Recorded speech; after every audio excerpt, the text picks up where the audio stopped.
Hello everyone, welcome back to ICT virtual class from Dehradun. मैं Nikhil Rana. Class 9th का अपना maths का topic volume and surface area, उसको हम कंटिन्यू करेंगे। तो चलिए बच्चों, अपनी क्लास शुरू करेंगे। एंड शुरू करने से पहले हमेशा की तरह थॉट ऑफ द डे लेके चलेंगे। तो आज का थॉट ऑफ द डे है, जिसके पास धैर्य है वह जो चाहे वो पा सकता है। जी हाँ, if you have a patience you can achieve anything what ever you want. अगर आपके पास धैर्य है, देखिए पेशेंस अपनी लाइफ में होना बहुत जरूरी है। हबड़ तबड़ या एकदम अपने को पेशेंट रखो, हमेशा धैर्य पूर्वक अपने जो भी डिसीजन है आप धैर्य पूर्वक करो। आप एग्जाम में कहीं बैठे हैं तो पेशेंस के साथ उस एग्जाम पेपर को अटेंड करो।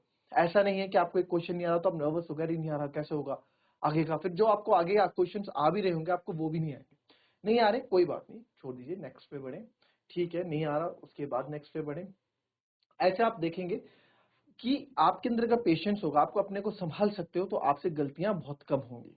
ठीक है, देखिए लाइक प्रीवियस हमारे जो पूर्व भारतीय कप्तान है MS धोनी, उनको क्या कैप्टन कूल कहा जाता है। क्यों कहा जाता है? क्योंकि आपने कभी उनको देखा होगा, डिसीजन उनके देखे होंगे फील्ड में, बिल्कुल पेशेंस के साथ वो डिसीजन लेते हैं। कभी हमने उनको एग्रेसिव मोड में नहीं देखा, बहुत कम एग्रेसिव मोड में देखा है as compare to other captains. तो वो अपने डिसीजन, और हमने देखा है काफी हरे हरे मैच भी हम जीते हैं बिकॉज उनके डिसीजन बिल्कुल पेशेंस के साथ वो हर एक डिसीजन लेते हैं। ठीक है, तो पेशेंस अपनी लाइफ में बहुत जरूरी है, हमारी लाइफ में धैर्य होना बहुत जरूरी है। चलिए फिलहाल आते हैं अपने क्वेश्चंस पे वापस। चलिए एक कॉ वाला क्वेश्चन रहने देंगे, अभी हमारे पास की फी करनी है। चलिए ये देखेंगे,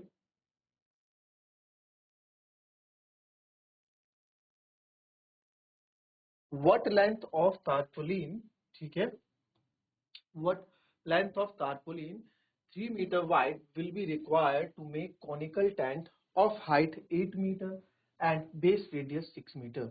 Assume that the extra length of material that will be required, stitching margins and wastage in cutting is approximately 20 centimeter used by 3.14। ठीक है, तो यहाँ पे क्या है, 8 मीटर ऊंचाई, ठीक है, 8 मीटर ऊंचाई और 6 मीटर आधार त्रिज्या वाले शंक्वाकार तंबू बनाने के लिए 3 मीटर चौड़े त्रिपाल की कितनी लंबाई की आवश्यकता होगी। मान लें कि सिलाई के मार्जिन और काटने में बर्बादी के लिए आवश्यक सामग्री की अतिरिक्त लंबाई लगभग 30 सेंटीमीटर है। बड़ा अच्छा क्वेश्चन है ये। ठीक है, इसको कोई एक बार देखें, आराम से समझे इस क्वेश्चन को, फिर इसको मैं बताता हूँ। चलो करने का ट्राई करेंगे इसको।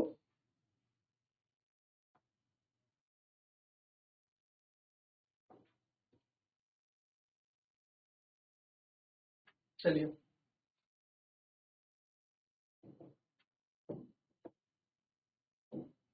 देखते हैं इस क्वेश्चन को। What length of tarpaulin 3 metre wide, ठीक है, व्हाट लेंथ ऑफ तारपुलिन, त्रिपाल की कितनी लंबाई लगेगी जो 3 मीटर चौड़ा एक त्रिपाल है मेरे पास। इस क्वेश्चन को थोड़ा अच्छे से और समझ लेते हैं ना।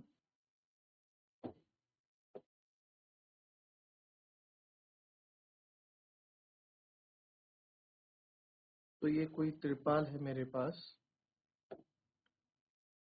जो कि 3 मीटर वाइड है, यानी कि 3 मीटर क्या है, चौड़ा है। अब आप देखें, जो भी त्रिपाल होगा, जो भी कपड़े का टुकड़ा होता है, ठीक है, उस कपड़े के टुकड़े में, ठीक है, वो कपड़े का टुकड़ा आप मार्केट से लेते हैं, आप शर्ट के लिए, अपनी पैंट के लिए, सूट के लिए कपड़े का जब लेने जाते हैं, थान में आप कपड़ा देखते हैं तो कपड़ा रोल कर, ऐसे भी रोल रोल होता है तो उसको सीधा कर देता है। तो कपड़ा हमेशा एक रेक्टेंगल के शेप में होता है, हमेशा याद रखना, चाहे त्रिपाल हो चाहे कपड़ा, हमेशा रेक्टेंगल के ही शेप में रहने वाला है। ठीक है, तो ये बोल रहा है कितनी लेंथ लगेगी, यानी कि कितना लंबा। भाई चौड़ाई तो उस कपड़े की, उस थान से जो कपड़ा रोल करके दिखाता है दुकानदार वाला, तो वो चौड़ाई तो उतनी रहती है, पैरेलली चौड़ाई चलती रहती है, बट लंबाई, जितना लंबा कपड़ा ले जाना उतना लंबा कपड़ा ले जाओ। तो वही पूछ रहा है हमसे कितना लंबा कपड़ा हमको लगने वाला है यहाँ पे। ठीक है सर, और इससे ना, इससे मैं बनाने क्या वाला हूं, इससे जो है, इससे बनने क्या वाला है, इससे क्या बनने वाला है, इससे कोण बनने वाला है। क्या बनने वाला है? एक,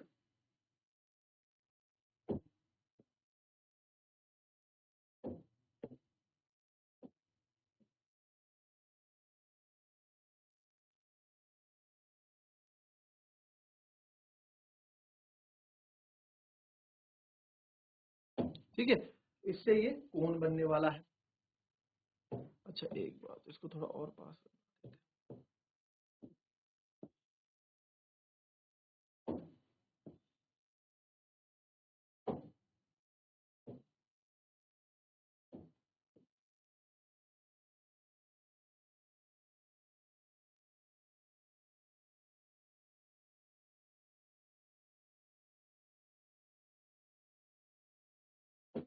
ठीक है, इससे ये कोण हम बनाने वाले।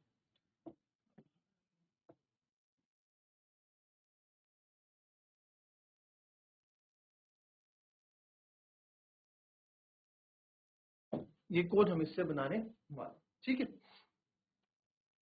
क्या बनाने वाले? से कोनी से टेंट बनने वाला है, कोनिकल टेंट। कोनिकल टेंट बनेगा तो ऑब्वियस सी बात है बच्चों, जो टेंट बनेगा, जो इसका एरिया होगा वो यहाँ पे लगेगा, इसमें पार्ट में लगेगा। यानी कि सर जो एरिया ऑफ टारपुलिन यानी एरिया ऑफ त्रिपाल कितना, इसका त्रिपाल का एरिया कितना होगा, जितना इसका कर्व सरफेस एरिया होगा, क्योंकि भाई कर्व सरफेस एरिया वाले पार्ट में ही तो लग रहा है त्रिपाल। मैंने आपको बताया ना, कोई भी टेंट अगर आप देखेंगे, टेंट में जो कपड़ा लगेगा इस तरफ लगेगा, जो हमारा टेंट बना है, तो टेंट का कपड़ा वक्र पृष्ठ क्षेत्रफल में लगेगा, यानी कि ऐसे ऐसे लगेगा पूरा इधर साइड।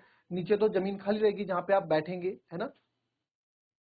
तो दैट मीन सर जो आपका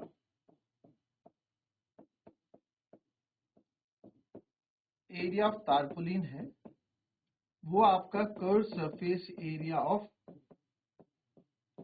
टेंट के बराबर होने वाला, ठीक है। ये है। अच्छा गिवन क्या क्या, पहले गिवन भी लिख देते हैं हम, ठीक है। टारपुलिन की लेंथ, डायमेंशन ऑफ टारपुलिन,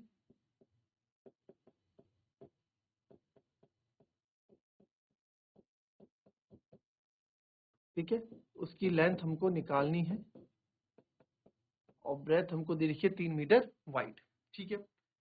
फिर उसके बाद दूसरा क्या बोला है कि कॉनिकल टेंट है, डायमेंशन ऑफ टेंट,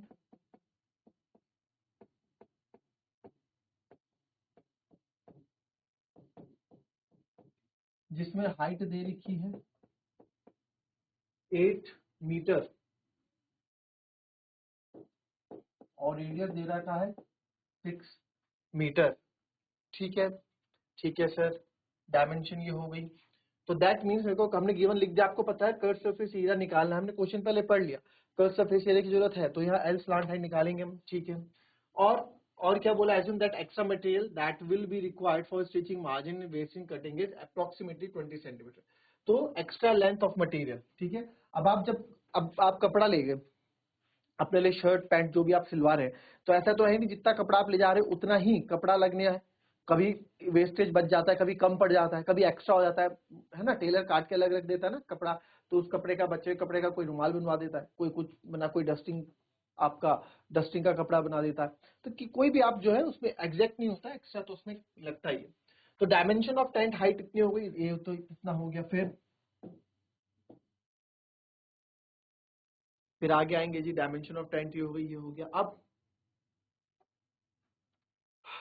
ये हो गया, ये हो गया, ये हो गया, ये हो गया। अब क्या करेंगे जी, अप्रोक्सीमेटली 20 सेंटीमीटर है, अप्रोक्सीमेटली जो है wastage in cutting is approximately 20 centimetre.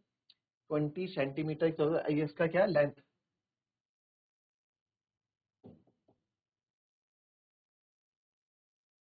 इसको लिखेंगे क्या हम, मान लें कि सिलाई के मार्जिन और काटने में बर्बादी के लिए आवश्यक सामग्री की अतिरिक्त लंबाई लगभग 20 सेंटीमीटर है। यानी कि सर हमें 20 सेंटीमीटर अतिरिक्त आप मान के चलो कि कटिंग वटिंग में जो लगने वाला है, तो extra length of material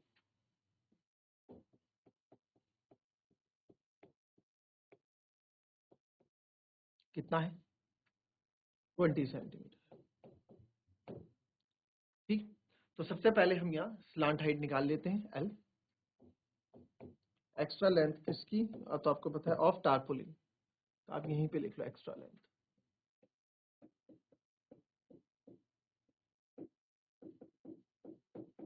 20 centimetre. तो यहाँ पे स्लांट हाइट निकालेंगे L, under root H square plus R square, H is like 8 का स्क्वायर और ये हो गया 6 का स्क्वायर, है ना, यही है ना, 8 और 6। 8 का स्क्वायर इज 64, 6 का स्क्वायर इज 36, तो एल आ गया आपका 100, तो एल स्लांट हाइट आई आपका 10 मीटर। स्लांट हाइट कितनी आ गई, 10 मीटर मेरी स्लांट हाइट आ गई। तो यहाँ करेंगे, तो एरिया ऑफ टारपुलिन अगर मैं बोलना चाहूँ तो एरिया ऑफ टारपुलिन क्या, रेक्टेंगल, सर ये लेंथ इनटू ब्रेथ होती है, और सर ये पाई आर एल, ये अलग लेंथ है, ये स्लांट हाइट वाली लेंथ, ठीक है। तो इसको आप मेरे हिसाब से इसको हम कैपिटल एल कर देते हैं, लेंथ, और ये पाई आर।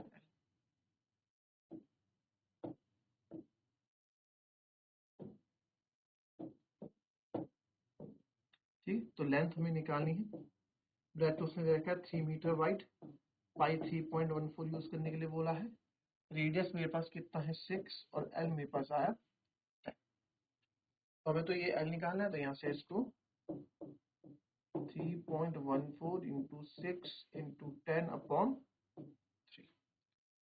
यहाँ से अगर जो चीज कटी है उसे हम काट देंगे, 3 1 जा 3, 3 2 जा 6, तो 3.14 इंटू 2,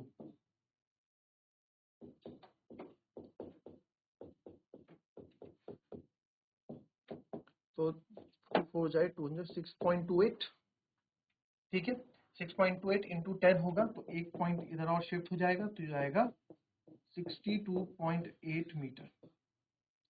इतनी लेंथ इसकी होगी। बट हमें कितनी लेंथ टारपोलिन की चाहिए, उसने बोला है कि 20 सेंटीमीटर। आप मानो कि 20 सेंटीमीटर क्या है, 20 सेंटीमीटर सर हमारा इसमें एक्स्ट्रा भी है, 20 सेंटीमीटर मान के चलो, 20 सेंटीमीटर यहाँ बता देता हूँ, है ना। इसके बाद जो है हम यहाँ से कंटिन्यू, तो L 62.8 मीटर है, बट इतनी लेंथ नहीं चाहिए। टेलर साहब ने क्या बोला था कि 20 सेंटीमीटर एक्स्ट्रा ले आना, एरिया के हिसाब से 20 सेंटीमीटर काट छाट के लिए एक्स्ट्रा ले आना। ठीक है, तो लिखेंगे बिकॉज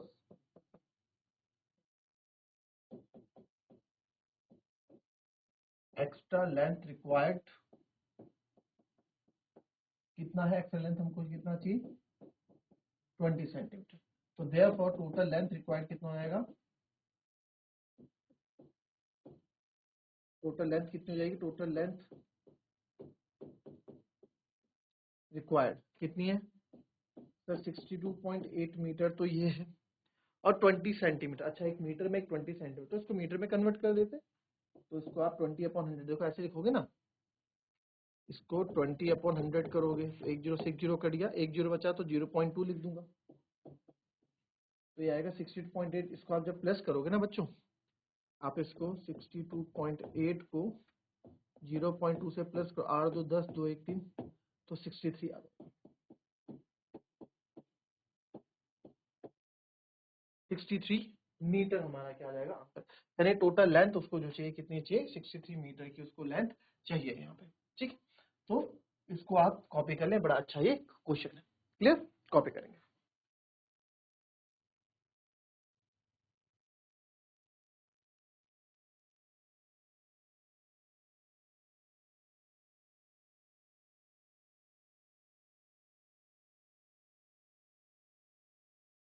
चलिए नेक्स्ट क्वेश्चन देखेंगे। चलिए क्वेश्चन देखेंगे। A bus stop is barricaded from the remaining part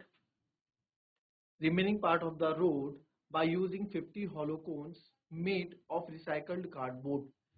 अब आपने देखा होगा बस साइकिल है, ठीक है, जैसे बस स्टैंड है, बस स्टैंड में क्या है ना, अब बस स्टॉप इज बैरिकेडेड, यानी बस स्टॉप बैरिकेडेड है। एक तरफ जैसे आपने रोड पे देखा होगा ना, ऑरेंज कलर के कोन्स लगे होते हैं, रोड के बीचों बीच में होते हैं या साइड में लगे होते हैं। तो अगर आपका कोई बस स्टैंड है, अगर आपका कोई बस स्टैंड है, बस है, तो यहाँ बैरिकेड ना उन्होंने लगा रखे हैं ऐसे, ये कोन में, कि भाई ये इसको अलग कर देगा, यहाँ बस आएंगी, बैरिकेडेड है, इससे बैरिकेड। ऐसे कितने लगा रखे हैं, ऐसे 50 लगा रखे हैं। ठीक है, each cone has a base diameter of 40 centimetre and height 1 metre. ठीक है, तो कोन की डायमेंशन लिख देते पहले। तो इसकी डायमेंशन क्या क्या हमारे पास गिवन में, diameter 40 centimetre and height 1 metre है। If the outer side of each of the cone is to be painted and the cost of painting is 12 rupees per meter square, rate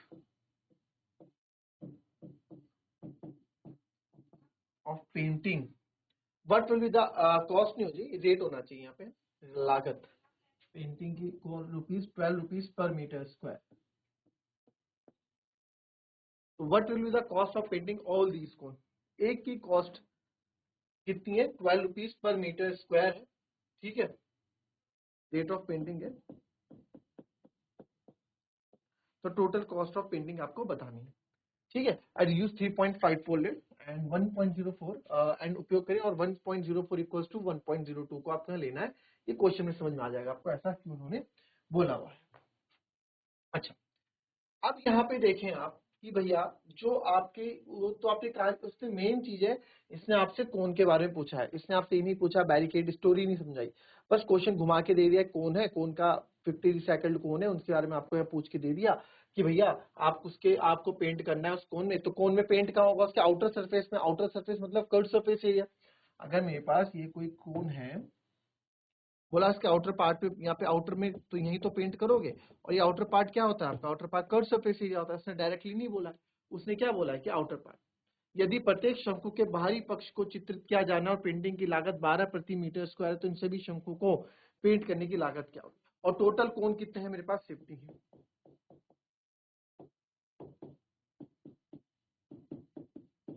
total number of कोण कितने हैं मेरे पास है 50 hollow cons है ना, नीचे से हॉलो है सॉलिड ने, तो कर्व सरफेस एरिया वाला ही पार्ट इसमें लग गया। तो यानी कि पाई आर, तो curve surface area of one cone या एरिया टू बी पेंटेड,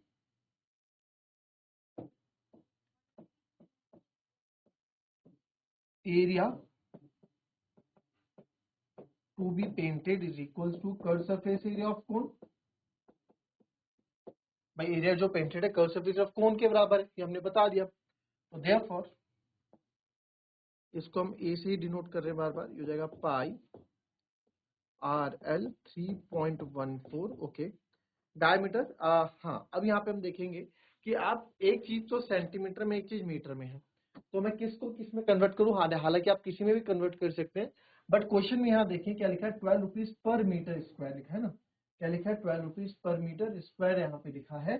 तो 12 रुपीज पर मीटर स्क्वायर में ना सर, यानी कि मीटर में सारी चीजें चल रही है, तो हमको मीटर में ही चीजों को रखना है। तो 40 सेंटीमीटर है, तो 40 सेंटीमीटर को ये हो जाएगा, रेडियस हो जाएगा इसका 20 सेंटीमीटर, और इसको अगर मैं मीटर में करूं तो यहाँ मीटर में यही कर देते हैं, पाई आर एल 20/100, यही तो होगा, 20/100 मीटर हो गया। एंड स्लांट हाइट हमें एल हमें दे नहीं रखा है, तो एल हमें निकालना है। ठीक है, इस चीज पे हमने फोकस नहीं किया पहले, तो आपको एल तो यहाँ निकालना होगा।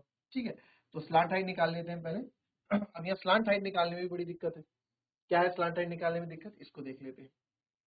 चलो स्लांट हाइट निकालें जरा इसकी, फटाफट निकाल के बताओ, निकालो निकालो।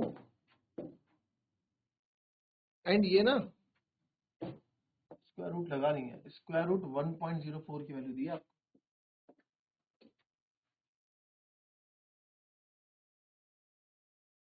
ठीक है, तो स्लांट हाइट हम यहाँ निकाल लेते हैं, कहाँ निकाले, चलो यहीं पे निकाल लेते हैं, तो फिर से लिख देंगे। तो स्लांट हाइट यहाँ पे हो जाएगी हमारी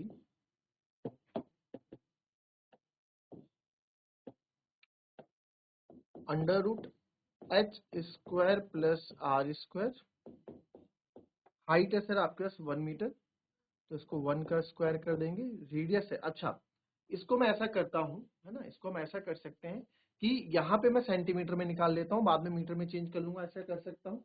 अदरवाइज आप 20/100 करेंगे ना, तो आप इसको ऐसे भी कर सकते हैं, कोई दिक्कत की बात नहीं। तो ये 0.2 आ जाएगा, 0.2 है ना, 0.2 का स्क्वायर, तो एल आ जाएगा आपका 1 का स्क्वायर सर 1 होता है, 0.2 का स्क्वायर 0.04 होता है। ठीक है, तो 1 प्लस 0.04 हम करेंगे, तो यह आ जाएगा 1.04, 1.04 आएगा, और यही 1.04 की वैल्यू से हमें दे रखी है कि आप इसको 1.02 लिख सकते हैं। ठीक है, यहाँ पे सब कुछ दे रखा है, तो बहुत इजी हो गया क्वेश्चन, अब तो बस, तो therefore area to be painted is equals to curve surface area of barricade या curve surface area of cone. ठीक है, एरिया टू बी, कितना एरिया में पेंट करना है, तो ये हो जाएगा एरिया आपका पाई आर एल 3.14, रेडियस को मैं 20/100 ले रहा हूँ, और इसको 1.02 ले रहा हूँ। ठीक है, अब आप यहाँ देखेंगे जो जो आपका कट रहा है आप उसे कट कर सकते हैं, कैलकुलेशन है बेस, ये पूरा 2 जीरो और लगा दो यहाँ पे फिलहाल, एक जीरो से एक जीरो आपने काट दिया। ठीक है, मैं तब तक आपको हमेशा आपको बोला हुआ है कि जब तक अगर प्रॉपर कट रहा है तो काटो, अगर ये 5 नीचे रह जा रहा है ना, तब मत काटो, यहाँ पे डबल जीरो और लगा। ठीक है, तो यहाँ पे जो मेरे पास एरिया बचा, वो बचा 314 इंटू 2 इंटू 102 बटे 1 2 3 4 5, इतना मीटर स्क्वायर, है ना। तो इसको आप मल्टीप्लाई करोगे 314 इंटू 2, तो 314 इंटू 204, ये करेंगे ना, 2 दूनी 4, 2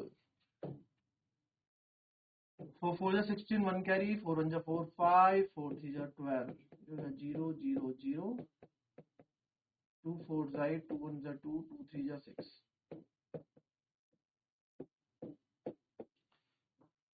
6 4 0। और ये एरिया टू बी पेंट, जो मेरे को एक का एरिया पेंट करना है ना। अच्छा, यहाँ पे ना सारी कैलकुलेशन होगी, ठीक है। अब सारा गेम कैलकुलेशन का, जो भी मैंने आपको यहाँ बता दिया, मल्टीप्लाई करके इतना है आपके पास, कितना है 64056 अपॉन 1 2 3 4 5 मीटर स्क्वायर। ये तो भी एक का आया मेरे पास। ऐसे मेरे पास कितने हैं, 50 कोण है ऐसे मेरे पास, 50 कोण। तो 50 का कितना होगा वो आपको करना है। फिर उसके बाद आपको रेट दे रखा है, इस तरह के क्वेश्चन आपको करा रखे हैं। जब आपको दर दी होती है तो आपको लागत कैसे निकालनी है, तो दर भी आपको दे रखी है, यानी कि रेट आपको दे रखा है, तो आपको कॉस्ट निकालनी है। तो ये क्वेश्चन बचा हुआ क्वेश्चन आपके लिए होमवर्क में यहाँ पे बोल दूंगा, नोट करेंगे। थोड़ी आप इसमें मशक्कत करें क्योंकि कैलकुलेटिव पार्ट है, आपसे आपके से कैलकुलेशन इंप्रूव होगी। क्लियर नहीं होगा तो कल तो हम इस क्वेश्चन को करेंगे ही। तो मिलेंगे आपसे अपनी कल की नेक्स्ट क्लास में, तब तक के लिए be happy, be healthy and be safe. Thank you and have a nice day.